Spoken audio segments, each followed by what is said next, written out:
श्री चैतन्य स्थापितं येन भूतले स्वयं रूप कदा मह्यं ददाति स्वपदान्तिकम्। नमो विष्णुपदाय कृष्णपृष्ठाय भूतले श्रीमते भक्ति वेदांत स्वामी इति नाम्ने। नमस्ते सारस्वती देवे गौरवाणी प्रचारिणे निर्विशेष शून्यवादी पाश्चात्य देशतारिणे। जय श्री कृष्ण चैतन्य प्रभु नित्यानंद श्री अद्वैत गदाधर श्रीवासादि गौर भक्तवृंद। हरे कृष्णा कृष्ण कृष्ण हरे हरे, हरे राम राम राम हरे हरे। गुरुवे गौरचंद्राय राधिकाय तदालये कृष्णाय कृष्ण भक्ताय तद्भक्ताय नमो नमः।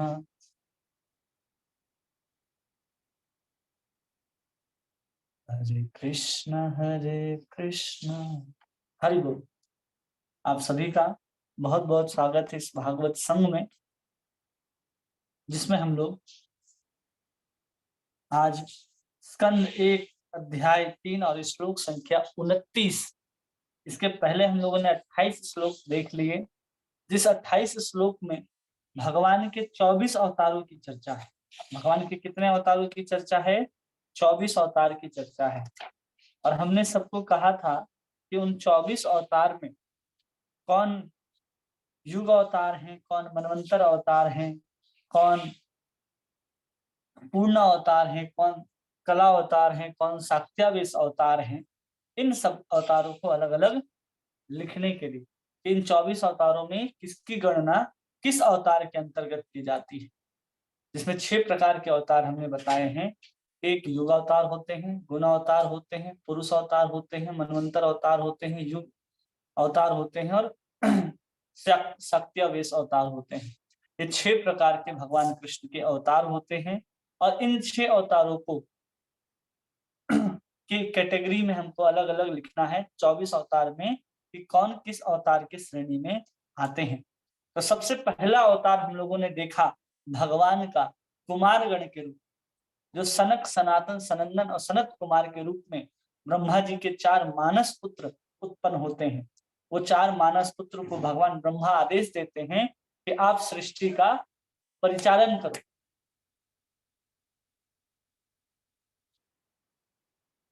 सृष्टि का परिचालन करो, लेकिन वो अपने पिता की आज्ञा को मानने से अस्वीकार कर देते हैं कि हम आपकी आज्ञा का पालन नहीं करेंगे। तो ब्रह्मा जी क्रुद्ध होकर के, उसके ऊपर क्रोधित होकर के उन्हें श्राप दे देते हैं कि तुम 5 वर्ष से कभी तुम्हारी आयु नहीं बढ़ेगी। वो 5 वर्ष के ही हैं चारों बालक। वही चारों बालक आगे काल क्रम में जाकर के वैकुंठ पहुंचते हैं, जय विजय को श्राप देते हैं। वही जय और विजय हिरणाक्ष हिरण्यकश्यपु के रूप में, दंतवक्त्र शिशुपाल के रूप में, और वही रावण और कुंभकर्ण के रूप में यहाँ पर धरती पर जन्म लेते हैं। उसके बाद भगवान का दूसरा अवतार कहा गया है सूकर के रूप में। हिरणाक्ष को मारने के लिए भगवान ने सूकर का रूप धारण किया था और धरती को, जो गर्भोदक सागर में डुबा दिया गया था, वहां से ला करके हमारी पृथ्वी को फिर उसी जगह स्थापित करते हैं। भगवान का तीसरा अवतार नारद जी के रूप में है, जो भगवान का एक भक्त अवतार है। नारद जी के रूप में भगवान सबको भक्ति बांटते हैं, सबको समृद्धि, सबको वैभव जो चाहिए सब कुछ मिलता है नारद जी की कृपा से। लेकिन नारद जी की कृपा इतनी श्रेष्ठतर होती है कि कोई उनको उनके शरणागत हो जाता है और कृष्ण के प्रति जिज्ञासा करता है, विष्णु के प्रति जिज्ञासा करता है, तो पूर्ण रूप से वो भगवान को प्राप्त कर ही लेता है। ऐसे भगवान के अवतार हुए हैं नारद जी। फिर चौथे अवतार के रूप में हुए नर और नारायण ऋषि, जो हमारे इस जम्बू द्वीप के अधिष्ठात्र देवता है। हम लोग जिस द्वीप में रहते हैं, जम्बू द्वीपे भारत खंडे भारतवर्षे आर्यवर्ते प्रदेशे, हम लोग कहते हैं ना, जब संकल्प करते हैं कि हम लोग कहाँ पर निवास करते हैं, तो संकल्प में हमें पता चलता है कि हम लोग एक ऐसे भूखंड में रह रहे हैं जिसका नाम है जम्बू द्वीप। उस जम्बू द्वीप को जब हम लोग 7 भागों में बांटेंगे, तो एक भाग का नाम होगा भारत, वर्ष, और उस भारतवर्ष को जब हम लोग फिर 9 भाग में बाँटेंगे तो एक खंड का नाम होगा भारत खंड। तो हम लोग जिस द्वीप में रहते हैं, जिस धरती पे रहते हैं, उस पूरे जम्बू द्वीप के जो अधिष्ठात्र देव हैं, वो हमारे नर और नारायण ऋषि कहलाते हैं, जो भारतवर्ष के अधिष्ठात्र देव हैं, जो हिमालय के ऊपर तपस्या कर रहे हैं। भगवान का 5वां अवतार कपिल भगवान के रूप में हुआ। देवहूति के पुत्र के रूप में भगवान आए और सांख्य दर्शन का उपदेश देते हैं। जिस सांख्य दर्शन के अंदर जिस सांख्य दर्शन के अंतर्गत भगवान 24 तत्वों की अलग-अलग व्याख्या करते हैं कि कैसे आकाश से शब्द उत्पन्न होता है। फिर उसी शब्द से आगे चल कर के कैसे हमारी रस इंद्रियाँ बनती हैं, श्रवण इंद्रियाँ बनती हैं, पृथ्वी, जल, अग्नि, वायु, आकाश का निर्माण होता है। हमारी पंच तन्मात्राओं का निर्माण होता है। ऐसे 24 तत्वों का निरूपण भगवान कपिल 5वें अवतार के रूप में करते हैं, जिसका विस्तार से वर्णन तीसरे स्कंद में किया जाएगा। भगवान छठा अवतार धारण करते हैं दत्तात्रेय के रूप में, जो ब्रह्मा विष्णु महेश के मिलित अवतार हैं, जिनके 3 मुख हैं, एक ब्रह्मा के, एक विष्णु के और एक शिव के। भगवान का 7वां अवतार यज्ञ अवतार कहलाता है। भगवान का 8वां अवतार ऋषभ देव के रूप में हुआ। यही ऋषभ देव जो जैनियों के प्रथम तीर्थंकर माने जाते हैं, जिनसे आगे चल कर के आज जैन धर्म शुरू हुआ, जैन संप्रदाय शुरू हुआ है। भगवान का 9वां अवतार पृथु के रूप में हुआ है, जिन्होंने इस धरती को इतना स्वच्छ, खेती करने योग्य समतल बनाया है। जिन्होंने इस धरती जब अन्न नहीं दे रही थी, खजाना नहीं दे रही थी, खनिज नहीं दे रही थी, जल नहीं दे रही थी, तो सारे के सारे तत्वों को इन्होंने गाय के स्वरूप में प्रकट करके धरती को उसके थन से दुहा था। वो पृथु महाराज हैं। फिर कहते हैं आगे अवतार है 10वां अवतार मत्स्य अवतार कहलाता है। जब सत्यव्रत मुनि के समय में जब जल प्रलय हुआ था, तो सभी वस्तु की रक्षा करने के लिए सप्त ऋषि हों और एक-एक जीव के बीच को एक बड़े से नाव में रख करके सत्यव्रत मुनि जब इस जल पयोधी के अंदर जब अवतार ग्रहण करते हैं भगवान मत्स्य, तो उस समय उस नाव को अपने सहारे पूरे के पूरे जल राशि से बचा करके सुरक्षित जगह में ले जाते हैं भगवान मत्स्य, जिसमें हमारे वेद, हमारे ऋषि, हमारे मुनि एक-एक जीव का बीज, चाहे कोई भी पौधा हो, कोई भी जीव हो, उन सबके बीज को उन्होंने वहां पर रखा था। तो ये भगवान के 10वें अवतार हैं। भगवान का 11वां अवतार कूर्म अवतार कहलाता है। जब भगवान उस समय धारण करते हैं जब समुद्र मंथन हो रहा था और मदराचल को जैसे ही क्षीर सागर में रखा गया, तो सीधा अंदर अंदर जाने लगा, धंसने लगा। उसको रोकने के लिए भगवान ने कूर्म अवतार धारण किया। धन्वंतरी अवतार, उसी जब समुद्र मंथन के पश्चात जब बहुत सारे रत्न निकले, तो उसमें आखिरी में भगवान धन्वंतरी ही अमृत कलश को लेकर के प्रकट होते हैं। भगवान ने 13वां अवतार मोहिनी के रूप में धारण किया, जिसमें देवताओं को अमृत पिलाना था और असुरों को मोहित करना था। भगवान ने 14वां अवतार नरसिंह भगवान के रूप में लिया, जो प्रहलाद की रक्षा और हिरण्यकश्यप को मारने के लिए हुआ। भगवान का 15वां अवतार बहुत सुंदर वामन के स्वरूप में होता है, और उस वामन के स्वरूप में जब भगवान धारण करते हैं स्वरूप को, तो बलि के पास जाकर के 3 पग भूमि मांगते हैं और 2 ही पग में पूरे के पूरे ब्रह्मांड को नाप जाते हैं, और तीसरे पग में बलि के ऊपर अपने पैर को रखते हैं, अपने चरण को रखते हैं, जिससे बलि का उद्धार होता है और बलि को सुतल लोक का राज्य दे करके वापस देवताओं को उसका स्वर्ग लौटाते हैं। भगवान 16वें अवतार के रूप में परशुराम के रूप में धारण करते हैं, जिन्होंने 21 बार क्षत्रियों से इस पूरे के पूरे धरती को विनाश कर दिया था और सारा का सारा राज्य ब्राह्मणों को सौंप दिया था। भगवान 17वां अवतार वेद व्यास के रूप में लेते हैं, जिन्होंने चारों वेदों को विभाजित किया है। पहले एक ही वेद थे और उसको फिर 4 वेद के रूप में विभाजित कर दिया गया। भगवान का 18वां अवतार बहुत सुंदर भगवान श्री रामचंद्र के रूप में हुआ, जो आगे चल कर के अहिल्या का, कुंभकर्ण का, रावण का, इन सब का उद्धार करते हैं और सेतु का निर्माण करके माता सीता को रावण के कैद से छुड़ा करके लाते हैं। भगवान का 19वां अवतार भगवान बलराम के रूप में हुआ, जो भगवान कृष्ण के बड़े भाई हैं। भगवान का 20वां अवतार भगवान पूर्ण पुरुषोत्तम भगवान श्री कृष्ण के रूप में स्वयं अवतारी के स्वरूप में भगवान स्वयं आ गए कृष्ण के रूप में, जो 19वें अवतार 20वें अवतार कहे जाते हैं। भगवान का 21वां अवतार भगवान बुद्ध का अवतार कहा जाता है। आज हम लोग उसी बुद्ध भगवान की जहाँ पर जन्म स्थली है, आज हम वहीं पर बैठे हैं गया में। आज कुछ देर बाद जब क्लास समाप्त होगा तो हम वहां जाएंगे दर्शन करने के लिए। जिस बोधि वृक्ष के नीचे बैठ करके भगवान बुद्ध ने सारे ज्ञान को अपने हृदय में प्रकट किया था, जहाँ पर भगवान बुद्ध का जन्म हुआ था, उस स्थली को देखेंगे कि कैसे मोहित किए थे सब कुछ। और यही गया है जहाँ पर भगवान विष्णु के चरण चिन्ह भी विराजमान है, जहाँ चैतन्य महाप्रभु आए थे और यहीं उन्होंने दीक्षा प्राप्त की थी और पुनः नवद्वीप गए थे। आज उसी स्थल पर हमें आने का सौभाग्य मिला है। भगवान का 22वां अवतार कल्कि अवतार है। भगवान का 22वां अवतार क्या है? कल्कि अवतार है, जिसमें भगवान जितने भी असुर आदि हैं उन सबको यहाँ पर मारेंगे। जितने भी मलिक्ष हैं, यमन हैं, उन सबका उद्धार यहाँ पर भगवान श्री कृष्ण करते हैं। तो ऐसे सूची में यहाँ पर 22 अवतार दिए गए हैं। और हम लोगों ने श्लोक में कितने अवतार देखे थे और कौन कौन से अवतार रह गए?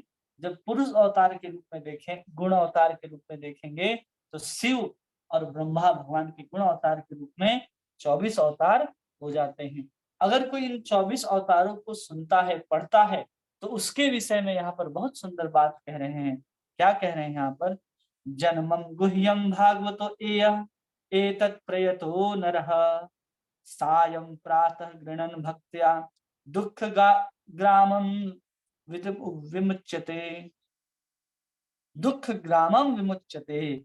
ये कह रहे हैं जब कोई भगवान के इन गुह्य अवतारों के सावधानी पूर्वक प्रतिदिन सुबह और शाम पाठ करता है तो जीवन के समस्त दुखों से छूट जाता है।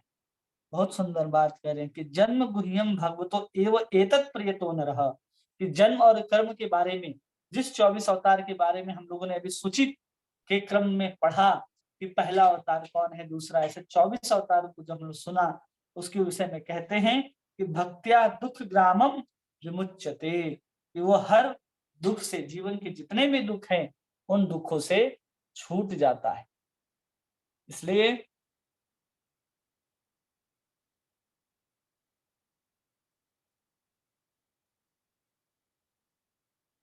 हम लोगों को जो भगवान के अवतार हैं उनकी लीलाओं को, उनके कर्मों को, उनके जन्म को सुबह शाम याद करना चाहिए। यहाँ तो पाठ करने के विषय में कहा गया है कि प्रति गृणान, कि अगर कोई प्रतिदिन अगर पाठ करता है, गृणन मतलब होता है पाठ करना, तो दुख से मुक्त हो जाता है। तो आज हम लोगों ने 24 अवतारों को सूचीबद्ध कर लिया, तो समझना चाहिए कि हमारे जितने भी जीवन के दुख होंगे वो समाप्त हो जाएंगे। कब? जब हम 24 अवतारों को ठीक से समझने लगेंगे कि 24 अवतार का मूल उद्देश्य क्या है, उन अवतारों में भगवान ने क्या-क्या विशेष कार्य को किए, भगवान ने कैसे उन लीलाओं के अंतर्गत जीवों का उद्धार किया है। अगर हम इन चीजों को समझने लगेंगे तब हमारे जीवन का उद्धार होने वाला है। ऐसे सिर्फ हम लोग 24 अवतार कहते हैं, लेकिन उन 24 अवतारों को ठीक से समझना हमारे बस की बात नहीं होती। सबसे पहला अवतार भगवान का कुमार गण के रूप में हुआ। और कुमार गण कौन है? भगवान के ही मानस पुत्र के रूप में थे, जिन्होंने सबसे पहले भागवत की कथा नारद जी को सुनाई। और वही नारद जी ने फिर उन कथाओं को ले जा करके ज्ञान, भक्ति और वैराग्य को जागृत किया। और फिर वही कथा आगे गौकर्ण आदि सुनते हैं, फिर आगे चल करके वही सूत गोस्वामी कथा को सुनाते हैं। तो ऐसे सब कुछ जो है एक परंपरा से आ रहा है हमारे पास। तो कोई साधारण लोग नहीं है जिनकी सूची हम लोग पढ़ते हैं। इसलिए कम से कम हम इन 24 अवतारों के विषय में विस्तार से नहीं पढ़ सकते। तो 24 अवतारों का नाम भी हमें ले लेना चाहिए। मतलब पहले अवतार के रूप में जैसे कि हम नाम ले लिए कि कुमारगण हो गए, दूसरे अवतार के रूप में हम नाम ले लेंगे, ऐसे ही अलग अलग नाम ले सकते हैं कि कुमारगण है, शुकर है, नारद है, नर नारायण है, कपिल है, दत्तात्रेय है, यज्ञ है, ऋषभ है, पृथु है, मत्स्य, कुर्म, धन्वंतरी, मोहिनी, नरसिंह, वामन, परशुराम, व्यासदेव, राम, बलराम, कृष्ण, बुद्ध, कल्कि। ऐसे हम नाम भी ले सकते हैं, जिससे हमारे जीवन के जितने भी दुख हैं वो समाप्त हो जाएंगे।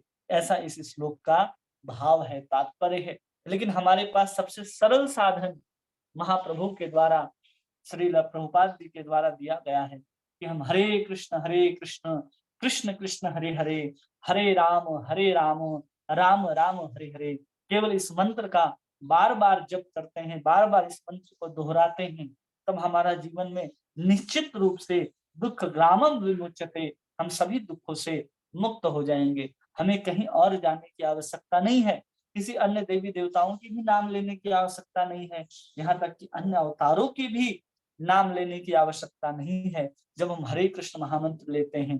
इसलिए अपने जीवन में नाम को सबसे श्रेष्ठ रखने के लिए हमें अपने परंपरा से आ रहे अपने आचार्यगण ने जो हमें निर्देश दिया है, उस निर्देशन में ही हमें भक्ति करनी चाहिए।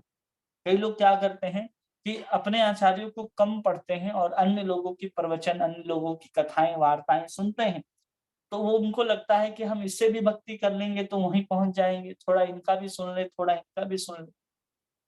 उससे क्या होता है ना, लोग भ्रम में हो जाते हैं, उनको समझ में नहीं आता कि हमको करना क्या है। इसलिए हम जिस परंपरा में हैं, हम जैसे कि ब्रह्म मध्व गौड़ीय संप्रदाय के अंतर्गत हैं, तो हम इसी गौड़ीय संप्रदाय के अंतर्गत आने वाली जो भजन की प्रणाली है, उसी प्रणाली को स्वीकार करना है। तब जाकर के हम आचार्यों की कृपा प्राप्त कर सकते हैं और उन आचार्यों की कृपा से ही हम राधा कृष्ण के उस परम युगल स्वरूप की सेवा को प्राप्त कर सकते हैं। अन्यथा हम किसी और अन्य संप्रदाय, अन्य मार्ग के लोगों के प्रवचन को, कथाओं को सुनेंगे तो उस तत्व का ना वो निरूपण करते हैं, ना उनका अधिकार है वहां पर। जो राधा कृष्ण के तत्व को जिस रूप में हमें सेवा करना है, वहां तक केवल चैतन्य महाप्रभु ने हमें कृपा करके दिया है। इसलिए जब भी हम भागवत की कथाओं को सुने तो प्रयास करना चाहिए कि हम उन्हीं लोगों से सुने जो हमारे ही संप्रदाय के अंतर्गत आते हों। अगर वो हमारे संप्रदाय के अंतर्गत नहीं होंगे तो हम उस परम लीला को, उस परम तत्व को, उस परम आनंद को प्राप्त नहीं कर सकते। इसलिए अपने परंपरा से ही ज्ञान लेना चाहिए और आपको एक निश्चित करना पड़ेगा अपने जीवन में कि हमें इस परंपरा से ज्ञान लेना है और इस परंपरा में हमें भजन करना है। नहीं तो हम इस परंपरा की सुनेंगे, इस परंपरा का भजन प्रणाली अपनाएंगे, उस परंपरा से गुरु करेंगे, ऐसा नहीं होता। एक ही परंपरा में हमें गुरु भी चुनने हैं, उसी परंपरा से शिक्षा भी ग्रहण करना है, उसी परंपरा के अंतर्गत भजन भी करना है और उन्हीं आचार्यों को कृपा प्राप्त करना है। महत संग तो कहीं भी कर सकते हैं, संग करने के लिए मना नहीं है, लेकिन संग कैसे करना चाहिए, जो श्रेष्ठ हो, जिसके हृदय में किसी प्रकार की ईर्ष्या न हो और जो आपसे भजन में श्रेष्ठ हो, वैसे व्यक्ति का संग करना चाहिए। यहाँ पर तात्पर्य में भगवान प्रभुपाद जी के इस श्लोक को बहुत सुंदर समझाते हैं। तात्पर्य श्रील प्रभुपाद द्वारा श्रीमद् भगवत गीता में भगवान ने घोषणा की है कि जो कोई अनेक दिव्य जन्म तथा कर्म के तत्व को जानता है, वह अस्थायी भौतिक संसार से छूटकर भगवत धाम को जाएगा। कितना सुंदर बात कह रहे हैं यहाँ पर। जन्म कर्म च मे दिव्यम एवं यो वेति तत्त्वतः त्यक्त्वा देहं पुनर्जन्म नयति मामेति सोऽर्जुनः। क्या कह रहे हैं कि वो पुनः इस भौतिक संसार में जन्म नहीं लेता है। वो एक बार जब शरीर छोड़ेगा, किसके बाद, जब मेरे जन्म और कर्म को जान जाएगा तब। भगवान के जन्म और कर्म की ही लीलाएं भागवत में भरी पड़ी हैं। कहीं भी जाएंगे, किसी भी कथा में बैठेंगे, सुनेंगे तो भगवान के दिव्य अवतार के ही विषय में वहां पर चर्चा की जाती है कि भगवान ने ये अवतार धारण किया, भगवान ने उस अवतार में आकर के ये कर्म किए, भगवान ने उस अवतार में आकर के ये शिक्षा दी और इन लोगों का उद्धार किया। ये सब कुछ हमें सुनने के लिए मिलता है। जब हम उन्हीं लीलाओं को बार बार श्रवण करते हैं तो उन्हीं लीला, उन अवतार की कृपा से, गुरु की कृपा से हमें उस जन्म के बारे में, उस कर्म के बारे में पूर्ण ज्ञान हो जाता है। जैसे ही हमारे जीवन में वो पूर्ण ज्ञान का उदय होता है, हम तुरंत ही क्या करेंगे कि हम दोबारा इस जन्म मृत्यु जरा व्याधि के चक्कर में बंधने वाले नहीं हैं। सिर्फ और सिर्फ जानने मात्र से भगवान कह रहे हैं, जन्म कर्म च मे दिव्य एवं यो वेति तत्पतः त्यक्त्वा देहं पुनर्जन्म नयति मामेति सोऽर्जुनः। और जैसे ही शरीर को छोड़ेगा, वो पुनः इस धरती पर नहीं आएगा। तो जन्म और कर्म को जानना हम लोगों को लगता है कि बहुत आसान होगा, लेकिन जन्म कर्म को जानना बहुत आसान नहीं होता है। उसके लिए बार-बार सुनना पड़ता है। भगवान कैसे कारागार में जन्म लेते हैं, भगवान कैसे राम के रूप में जन्म लेते हैं, वामन के रूप में जन्म लेते हैं, नरसिंह के रूप में अवतार ग्रहण करते हैं। ये सबको तत्व से जानना पड़ेगा। देवकी के गर्भ में आए भगवान, हम लोग तो यही जानते हैं ना। प्रभुपाद जी से पूछा गया कि तत्वतः जानना क्या होता है? तो प्रभुपाद जी ने उत्तर दिया, एकदम सरल उत्तर दिया कि कृष्ण जो है वो पूर्ण भगवान है। पहला उत्तर था कि कृष्ण को कैसे पूर्ण जान सकते हैं? तो कृष्ण जो है पूर्ण भगवान है, उनका घर वृंदावन है, उनके माता-पिता का नाम नंद और यशोदा है और वो राधा रानी के बहुत प्रेमी हैं। तो 4 चीज़ों को बता करके श्रील प्रभुपाद कहते हैं कि हम कृष्ण को पूर्णतः जानते हैं, कि कृष्ण ने यहाँ जन्म लिया, यहाँ पर लालन-पालन हुआ, यहाँ इन लीलाओं को पूरा किया, ये भी जानना एक तत्वतः रूप से जानना है। लेकिन उसके ऊपर विश्वास होना चाहिए कि हम इसको जानने मात्र से जन्म, मृत्यु, जरा, व्याधि के चक्कर से छूट जाने वाले। उसी चीज़ को यहाँ कह रहे हैं कि स्थायी रूप से भगवत धाम चला जाएगा। अतएव इस भौतिक जगत में श्री भगवान के अवतार की गुह्यता को भली-भांति जान लेने पर भौतिक बंधन से छुटकारा प्राप्त हो जाता है। केवल भली-भांति जान जाए व्यक्ति 24 अवतार जो हैं, भगवान की जो लीलाएँ हैं कैसे-कैसे होती हैं, क्या-क्या लीलाओं को किया है, वो भगवत धाम चला जाता है। अतः भगवान के जन्म तथा कर्म साधारण नहीं होते। भगवान का जो कर्म है और जन्म जो है वो साधारण नहीं होता। जिन्हें वह जन सामान्य के कल्याण हेतु प्रकट करते हैं। लोगों को लगता है कि भगवान ने जैसे सामान्य व्यक्ति जन्म लिया, 2 व्यक्ति के मिलन के कारण, वैसे ही भगवान का जन्म होता है, ऐसा नहीं है। भगवान का जन्म जैसे संसार में किसी बालक का जन्म होता है, उस प्रकार तो जन्म बिल्कुल भी नहीं होता। भगवान का जन्म अति दिव्य तरीके से होता है। जब भक्त का हृदय जो है, वो बिल्कुल प्रेम से पसीज जाता है, तो प्रेमी हृदय के माध्यम से ही सबसे पहले भगवान, हम लोग कहते हैं ना कि जब संसार में कोई बालक आया तो कैसे आया? सबसे पहले पिता के अंदर गया वो बालक, फिर माता के गर्भ में जाता है, फिर जन्म होता है। लेकिन जब भगवान अवतार लेते हैं, तो भगवान गर्भ में नहीं, भगवान सबसे पहले आपके हृदय में आते हैं। तब जाकर के भगवान का जन्म होता है, भगवान का प्रादुर्भाव होता है, भगवान का आविर्भाव होता है, भगवान अवतार धारण करते हैं। भगवान को हम पेट में नहीं धारण कर सकते, सामान्य बालक की तरह नहीं जन्म होता भगवान का। भगवान को धारण करने के लिए हृदय चाहिए।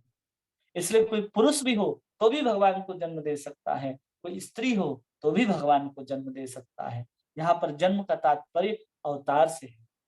यहाँ पर जन्म का तात्पर्य किससे है? अवतार से। क्योंकि हृदय तो सबके पास है, चाहे स्त्री हो, पुरुष हो, चाहे वो गज हो, वो हाथी है, हाथी के पास भी तो है हृदय। उन्होंने अपने हृदय से ही तो पुकारा भगवान नारायण को। भगवान हरि गरुड़ पर सवार होकर के तुरंत चले आए। जब पकड़ लिया था ग्राह्य ने उस हाथी को उस समुद्र के अंदर, उसका उद्धार कर दिया। तो ऐसे ही हर जीव के अंदर भगवान ने हृदय को दे रखा है। तो हृदय से भगवान कृष्ण को अगर कोई पुकार ले, तो कृष्ण जरूर आते हैं। सबसे पहले उसके हृदय में आते हैं, तब उसके सामने आते हैं। ध्रुव जब महाराज ध्रुव जब तपस्या कर रहे थे मधुवन के अंदर, तो मधुवन के अंदर सबसे पहले भगवान उनके हृदय में ही आते हैं और फिर उनके सामने प्रकट होते हैं। और हमारे अंदर भगवान आए ही नहीं हृदय में, और हम उन्हें सामने देखना चाहते हैं। पहले भगवान को हृदय में भरना पड़ेगा, तब जाकर के हम भगवान को अपने सामने प्रकट कर सकते हैं। अन्यथा हम भगवान को अपने सामने प्रकट नहीं कर सकते। अपने हृदय में भगवान को भरने के लिए हृदय को शुद्ध बनाना है, और शुद्ध बनाने के लिए महाप्रभु कहते हैं चेतो दर्पण मार्जन भव महादावाग्नि निर्वापन श्रेय कैरव चंद्रिका वितरणम विद्यावधू जीवनम आनंदाम्बुधिवर्धनम प्रतिपदम पूर्णामृतास्वादनम सर्वात्म स्नपनम परम विजयते श्री कृष्ण संकीर्तनम। श्री कृष्ण संकीर्तन सिर्फ और सिर्फ चित्त का मार्जन, हृदय का मार्जन, मन की शुद्धता केवल कृष्ण के नाम से ही आएगी, उसके अलावा किसी भी साधन, किसी भी प्रकार से संभव नहीं है। या फिर किसी साधु का संग मिल जाए तो आपको भजन करने की प्रेरणा प्राप्त हो जाएगी। इसलिए कहते हैं ना, साधु संग सर्व शास्त्र कहे, लव मात्र साधु संगे सर्व सिद्धि है। लव मात्र साधु संगे सर्व सिद्धि है। केवल हम लव मात्र साधु का संग करेंगे जिससे हमें सब प्रकार की सिद्धि प्राप्त हो जाएगी। इसलिए भगवान के जन्म और कर्म को जानने के लिए हृदय को शुद्ध बनाना है। हृदय को शुद्ध करने के लिए कृष्ण नाम चाहिए। कृष्ण नाम को श्रेष्ठता से ग्रहण करने के लिए साधु का संग चाहिए। साधु का संग कैसे करना चाहिए? तृणादपि सुनिचेन तरोरपि सहिष्णुना अमानी न मान देना कीर्तनिय सदा हरि। अपने आप को हमेशा उसके सामने तृण के समान समझना चाहिए। हम किसी साधु के पास जाएं और खुद को ही श्रेष्ठ समझें तो संग नहीं मिलेगा आपको, उस संग से लाभ नहीं होगा। लेकिन आप साधु के पास जाकर के किसी सांसारिक वस्तु की जिज्ञासा न करें। इसलिए चैतन्य महाप्रभु आगे भी शिक्षा दे देते हैं, ना धनम ना जनम न सुंदरी कविताम व जगदीश काम मम जन्मनि जन्मनीश्वरे भवताद भक्ति रहे की त्वयि। केवल और केवल न धनम न जनम न सुंदरीम कविताम व जगदीश कामये मम जन्मनि जन्मनीश्वरे भवताद भक्ति अहेतु की त्वयि। अहेतु की भक्ति चाहिए, वो भी एक जन्म में नहीं, अनेक अनेक जन्म हम लेते रहें, लेकिन भगवान आपकी अहेतु की भक्ति ही चाहिए। इस भावना के साथ इस प्रकार हमें साधु का संग, भगवान नाम का कीर्तन करते रहना चाहिए। तब जाकर के हम इन तत्वों को समझ सकते हैं कि भगवान ने इतने सारे अवतार कैसे ग्रहण किए हैं और किस तरह उद्धार करते हैं, किस तरह लोगों का कल्याण करते हैं।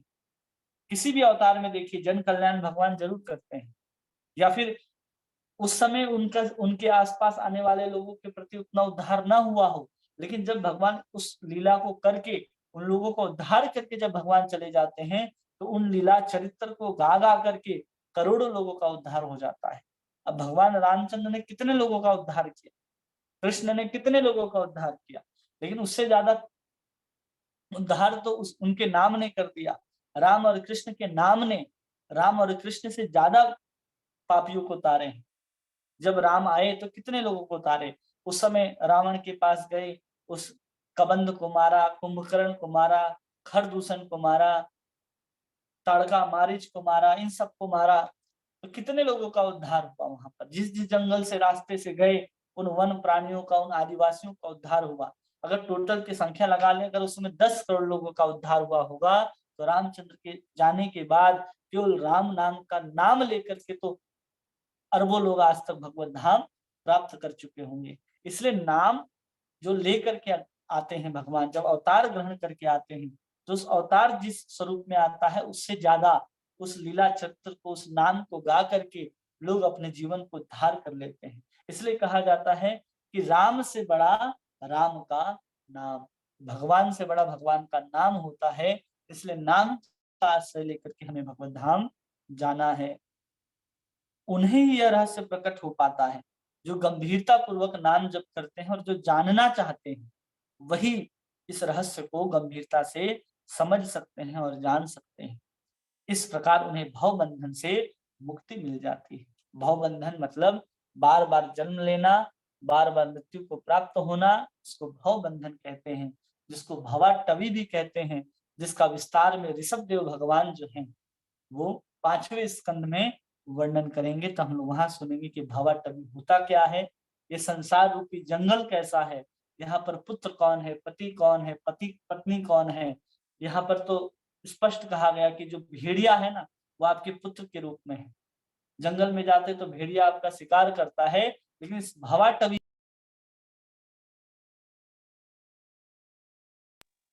जो आपका पुत्र है भी भेड़िए के रूप में है। जो सियार है वो कौन है, जो शेरनी है वो कौन है, सब आपके सगे संबंधी के रूप में बताया गया है। और वहां कैसे सुरक्षित रहा जाता है इस जंगल रूपी संसार में, उसको वहां 5वें स्कंद में बहुत सुंदर से वर्णन करते हैं। हम लोग वहां पर भवाटवी को विस्तार से अध्ययन करेंगे। अतः यह सलाह दी गई है कि भागवतम के इस अध्याय का जिसमें भगवान के विभिन्न अवतारों का वर्णन है। भक्ति तथा श्रद्धा पूर्वक केवल पाठ करता है।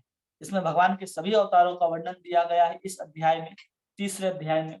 अगर इसको कोई श्रद्धा पूर्वक पाठ करता है तो उसे भगवान के जन्म तथा कर्म के अंतर दर्शन प्राप्त होते हैं। भगवान के अंतर दर्शन प्राप्त होते हैं कि एक एक लाइन में पता चलता है कि भगवान ने ये स्वरूप धारण किया इस कार्य हेतु और इनका उद्धार किया। ऐसे एक एक श्लोक में यहाँ पर वर्णन कर दिया गया है कि किस स्वरूप में भगवान ने क्या अवतार धारण किया है। जैसे यहाँ कहते हैं ततः कलो संप्रवृत्ते सम्मोहाय सर्वज्ञसाम बुद्धो नामनम अंजन सुत किक्कटेषु भविष्यति। तो यहाँ कब अवतार लिए? तो कलयुग में। सम्मोहाय सर्वज्ञसाम, असुरों को मोहित करने के लिए। किस रूप में? बुद्ध नाम, उनके माता जी का नाम अंजना सुत होगा। कहाँ जन्म लेंगे? किक्कटेषु भविष्यति। ऐसा सब कुछ एक एक श्लोक में जब देखने के लिए मिलता है तो कह रहे हैं उनका अंतर दर्शन हम प्राप्त कर सकते हैं, जिसका हम श्रद्धा पूर्वक और भक्ति पूर्वक अगर पाठ करते हैं। विमुक्ति है। विमुक्ति शब्द यहाँ इस बात का सूचक है कि भगवान का जन्म तथा उनके कर्म दिव्य हैं, अन्यथा मात्र उनका पाठ करने से किसी को मुक्ति प्राप्त नहीं हो सकती। भगवान का जन्म और कर्म जो है दिव्य है, साधारण नहीं है। अगर साधारण होता तो उसको अगर हम लोग सुनते, उसको अगर हम लोग पाठ करते तो उद्धार संभव नहीं था। आज तो अखबार में हम लोग कितने लोगों के बारे में, जन्म मृत्यु के बारे में पढ़ते हैं। फलाना का एक्सीडेंट वहां हो गया, फलाना जगह आग लग गया, वो तो मृत्यु को प्राप्त हो गया। वो उसने ऐसा कर्म किया, उसको गोल्ड मेडल मिला, उसने आईएएस निकाल दिया, वहां पर इतने का घोटाला पकड़ लिया गया। वो भी तो कर्म है। जन्म के बारे में हम लोग सुनते हैं कि फलाने के यहाँ फलाना बच्चा पैदा हुआ, वो जन्म और वो उसके कर्म को सुन करके हमारा उद्धार हो रहा है। हम ईर्ष्या से भर जा रहे हैं। आज के अखबार में जब हम किसी के ऐश्वर्य को देखते हैं, किसी सोशल मीडिया में देखते हैं, तो हम उससे ईर्ष्या करने लग जाते हैं। हमारा उद्धार नहीं हो रहा जो जिसके जन्म कर्म के बारे में हम सुन रहे हैं।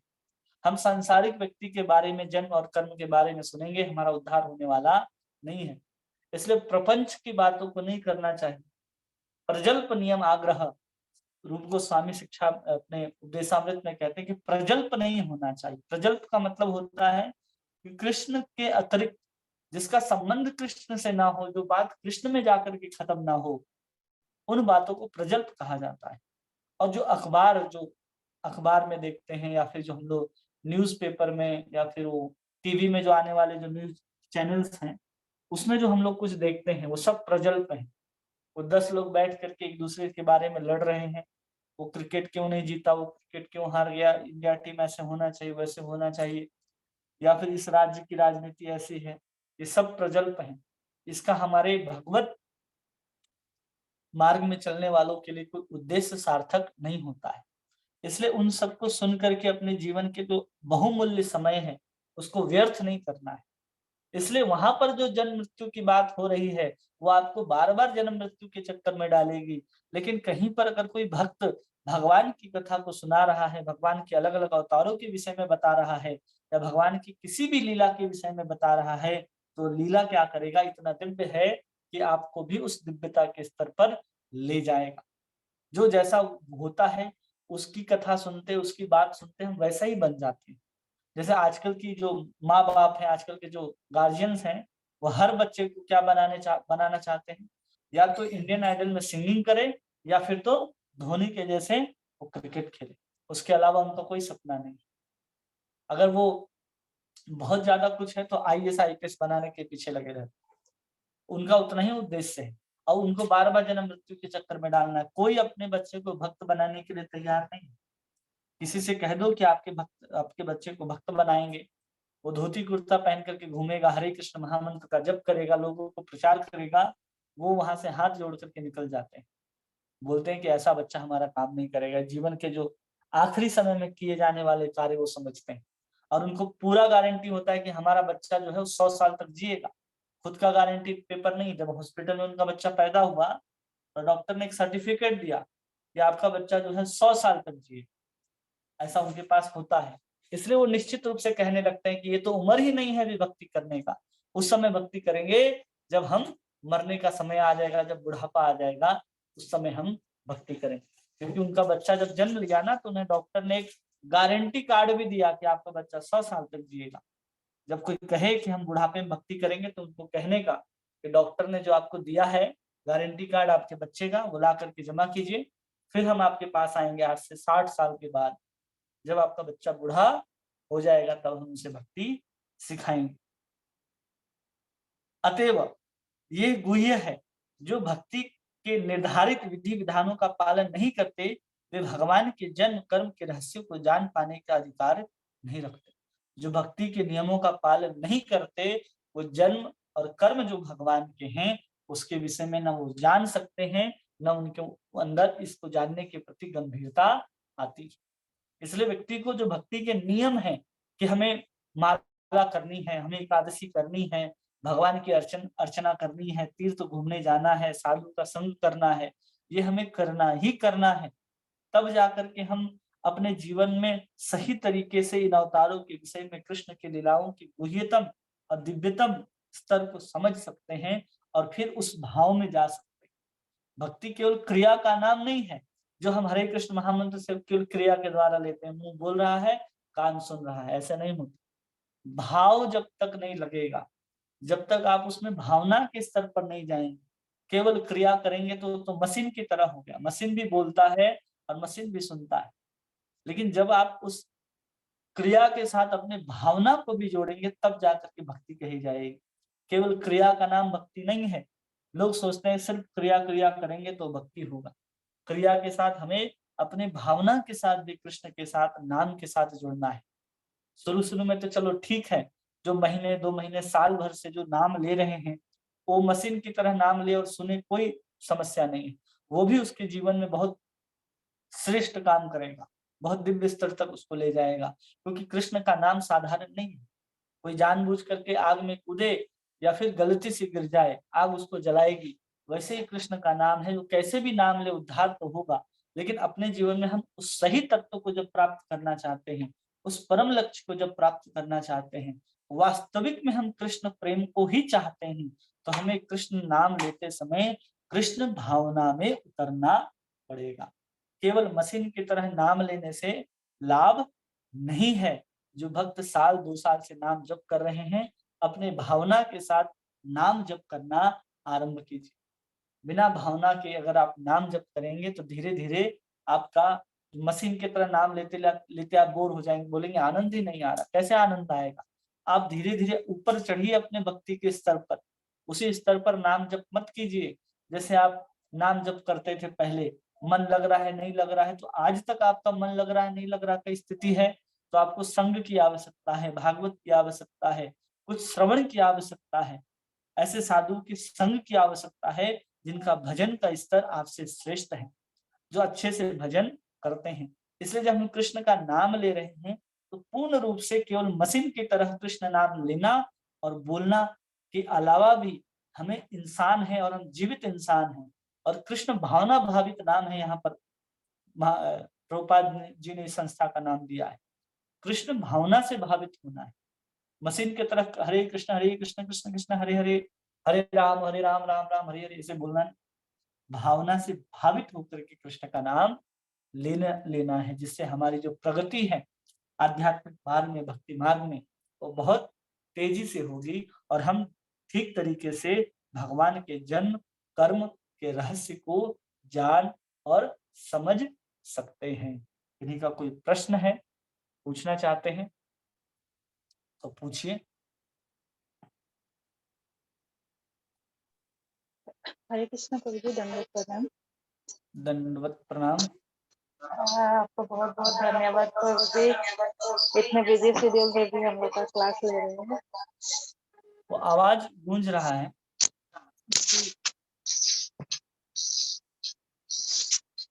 एक मिनट।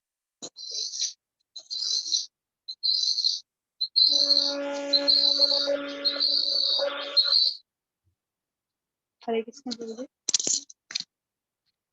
हरे कृष्णा। जी प्रभु जी। प्रभु जी, जो 22 अवतार थे यहाँ पे ना, और 2 हाँ लास्ट का जो बोले थे 23 और 24, वो पुरुषावतार और गुणावतार, वो 2 होगा क्या? हाँ, अच्छा। पुरुष अवतार के रूप में महाविष्णु और ये सब आ गए, गौण हाँ, अवतार में ब्रह्मा, विष्णु और महेश। ब्रह्मा विष्णु महेश, हाँ। और प्रभु जी जो वेद है वो ब्रह्मा जी से उत्पत्ति हुआ है ना, वेद का। वेद जो है वो भगवान से उत्पत्ति हुआ है। भगवान ने उस वेद का ज्ञान ब्रह्मा जी को दिया और जी। ब्रह्मा जी ने उसका ज्ञान नारद जी को दिया और नारद जी ने वेद व्यास जी को दिया और वेद व्यास जी ने उस एक वेद को 4 भाग में विभाजित किया। अच्छा, ठीक है प्रभु जी। और जो आप साधु संघ के बारे में बोले ना प्रभु जी अभी, हाँ, तो मेरा एक प्रश्न है, साधु संघ मतलब हम लोगों को साधु संघ करना है किस हाँ। टाइप पे, मतलब हम लोग जिनसे सुन रहे हैं उन्हीं के, वो जो बोल रहे हैं उसी को करना है, वही साधु संघ हो गया क्या? संग का मतलब होता है जब हम उसके कहे हुए बात को और उसके विचार को स्वीकार करते हैं तब हम संग करते हैं। अगर हम केवल सुन रहे हैं और उनके हम्म, विचार को अपने जीवन में धारण नहीं कर रहे तो संग नहीं कहा कहा जाएगा। जैसे हम कहीं पर जाते हैं तो आपके हम्म, साथ बहुत लोग यात्रा कर रहे होते हैं, उसी लक्ष्य को पहुंचते हैं, हम्म, लेकिन जिसके साथ आप बैठे हैं उसका संग नहीं करते आप। आपके बगल में भी बैठे हैं तो बगल में बैठना संग नहीं होता। जब उनके विचार को आप लेते हैं, सुनते हैं और अपने जीवन में धारण करते हैं तो ही उसका संग कहा जाता है। तो कोई भी साधु जब आपको कुछ बता रहा है जो आपसे श्रेष्ठ है, ऐसा अगर आपको लगता है तो आप उनकी हम्म। बातों को सुन करके अपने जीवन में उतारेंगे तो वही साधु संग कहलाएगा। जी प्रभु जी। तो साधु संग मतलब हम लोग किसी एक जन से ही हमको लेना चाहिए ना, मतलब एक सबका नहीं परंपरा सुनना। में लेना चाहिए। अगर ज्ञान लेना है आपको तो आप किसी से भी ले सकते हैं, एक से हम्म, अधिक लोगों से ले सकते हैं। संग किसी का करना है तो अपने से महत् पुरुषों का, जितने भी महत् पुरुष हैं उन सबका आप संग कर सकते हैं। लेकिन आपको किसका सुन करके आपको भक्ति पथ में आगे बढ़ना है, ये आपको खुद निश्चित करना पड़ेगा। आप सबसे सुन सकते हैं तो भी हम्म, अच्छा है, किसी एक व्यक्ति से आप अपने जीवन में गाइड लेना चाहते हैं तो वो भी अच्छा है। लेकिन एक ही परंपरा में होने चाहिए और जिसकी बातों को सुनकर के आप पूरे 100% श्योर हो कि हाँ, ये जो बता रहे हैं वो सही है और हम इनके कहे गए वचनों का पालन कर सकते हैं, तो आपको स्वीकार कर लेना चाहिए। जी जरूरी प्रभु नहीं जी। है कि आप एक ही साधु का संग करें, कई साधुओं का आप संग कर सकते हैं, जिनको महत्व है।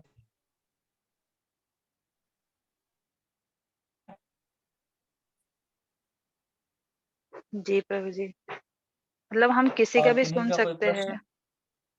वही बोले ना प्रभु जी। हाँ, जो हमारे परंपरा के अंतर्गत हो हम्म, उनको सुनना श्रेष्ठ हो। जी प्रभु जी, बहुत बहुत धन्यवाद। हरे ठीक है। कृष्ण। जी प्रभु जी। हरे कृष्ण। और किन्हीं का कोई प्रश्न? श्वेता माता जी बोल रहे हैं कि अगर समय यही समय में रहेगा तो रोज ज्वाइन कर सकते हैं।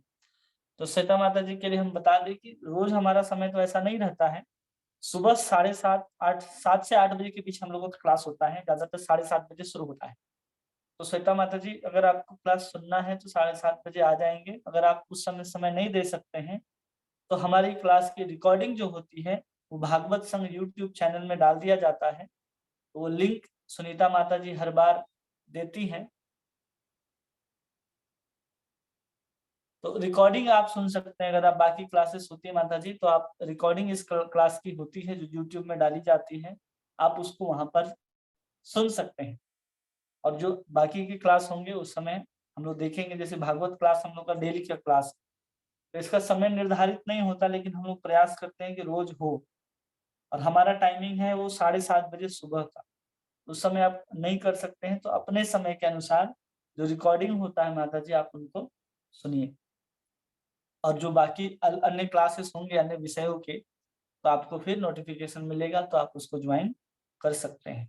जैसे आगे चल कर के माधुरी कादम्बनी और चैतन्य चरितामृत का क्लास शुरू होगा तो आप उसमें आ सकते हैं। ठीक है। और किन्हीं का कोई प्रश्न है? कल्पना माता जी,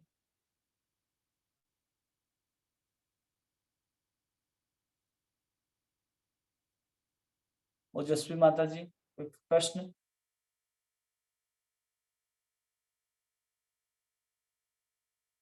दंडवत प्रणाम प्रभु जी। दंडवत प्रणाम।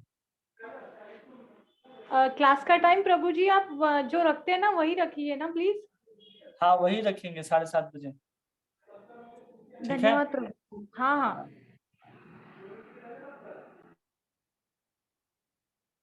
ठीक है, आप सभी का बहुत बहुत धन्यवाद। हरे कृष्णा कृष्ण कृष्ण हरे हरे, हरे राम राम राम हरे हरे।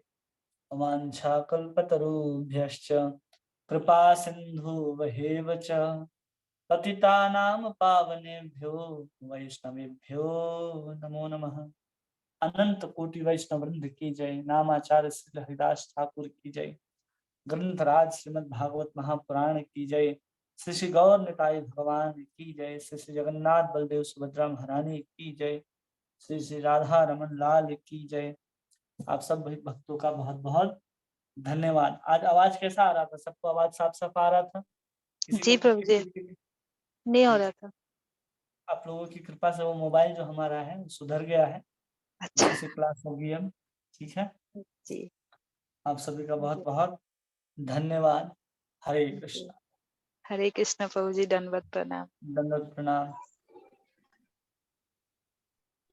हरे कृष्णा प्रभु जी, दंडवत प्रणाम। दंडवत प्रणाम।